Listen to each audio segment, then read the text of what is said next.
That's I think we all have to make changes at one point in our lives, right? Dig inside and peel the layers also, and open up and share with other people our struggles, right? Especially when we're going through it. Absolutely. Because if we don't, it's like being an alcoholic. You can't recover if you don't actually accept that you're an alcoholic. Like, so if you like, how are you gonna quit alcohol if you don't think you have a problem, right? And Well, so that's um the thing too. It's like sometimes when everything is great, are we willing to change? No, why? no, Why, it's man? too Everything's going comfortable. awesome. It's What? I'm the best, right? I've got everything No, dialed in. and you're comfortable. You're comfortable in Right. that way of life, right? Like, you're clearing checks and you're doing projects and you're living a good life, is what you think, until you find yourself on the dark side, right? Like, which is like, how did I get here? So I actually I wrote a book. I just haven't. I'm actually in the process of writing a book, but my Awesome, book man. my book starts with, how the hell did I end up here? And that's exactly That's a how my good book title, starts. bro. That's a So good title. I think a that's lot not of the us can title, but relate to that's kind that. of like How the the first heck did I end episode, up here? So I'm like, and I remember, dude, in 2018. So for me, my best year was actually 16 and 17. Okay. We got to the point, I think, when we got hit by the storm, by the hurricane, we were flipping 47 houses at a time.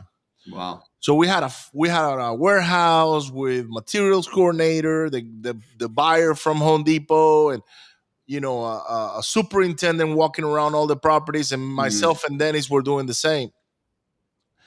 And then when the hurricane came in, we lost all of our workforce. That's what really killed our business, was losing our workforce.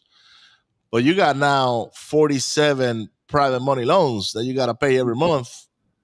Do the math, right? And they're all anywhere from, I think the lowest one was like $900 all the way to $3,000 a month. So Mm. that's a little bit of money that we're dishing every month, right? It was 200 grand a month roughly on payments. And I don't care how much money you got in the bank account. Eventually It'll that go. money's gonna run out. so Can only um carry us so far. so brother, we went from making literally $500,000 a month to not having $50 to put on a card to fill up a gas tank. Mm. Like, and you still got those responsibilities, like you gotta now deliver and all that, right? So Yeah. Yeah. but for me, it was kind of like a slow death, and I didn't realize how deep I was in the hole until one day I said, holy shit, I have no money and Mm. I still got all these properties, and like, how do I finish them, right? So, and that's how I became a wholesaler, by the way, because I had to start wholesaling to kind of like dig myself out of the hole. Gotcha. Um, Now, in your case, once you did that self check, right, and you started going through that, how long did it take you to go through that process? It was about a year. It was about a year and a half of really just kind of going through it. And, that's the one thing that I had to, tell your audience, like when you start to see those things, and like for me, I just kept denying it for a while that I had to make these changes. And so for me, that denial led to severe consequences, right? And probably consequences I could have avoided if I would have listened a little bit sooner. So I know we all go through struggles, and sometimes we just don't even take our own advice, especially not the advice of others. And I just wish I would have opened up my ears and listened to some of the great people that I had around me. But I kind of dug my head in the sand, and I was like, "Oh man, it'll all pass. It'll get I'll better. figure it out. I'll get over feeling like my family lost me. The responsibilities that I'm dodging from the business and that'll all just go away. It'll just clean up itself." No, right? It didn't. So it took that after making that realization and then starting to approach it differently when then I started seeing true improvement. When I had fixed myself, when my heart was right, then I was able to prioritize and say, okay, first thing is my relationship with God's got to be number one and dialed in. Now I want my family back. So what can I do to get my family back?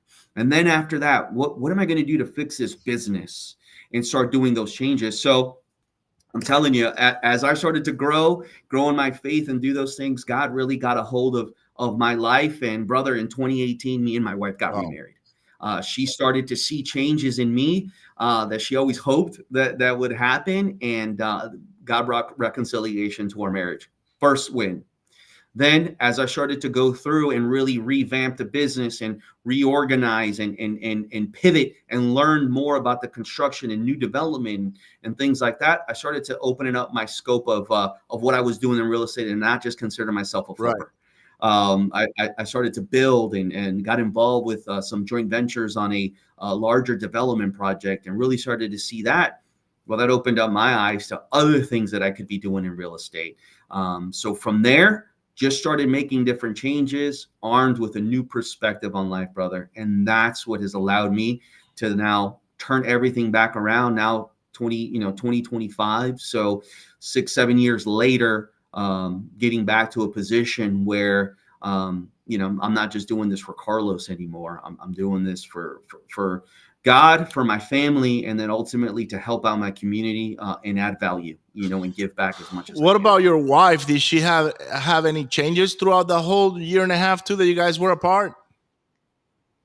Brother, it's crazy. She was going through the same thing that I was.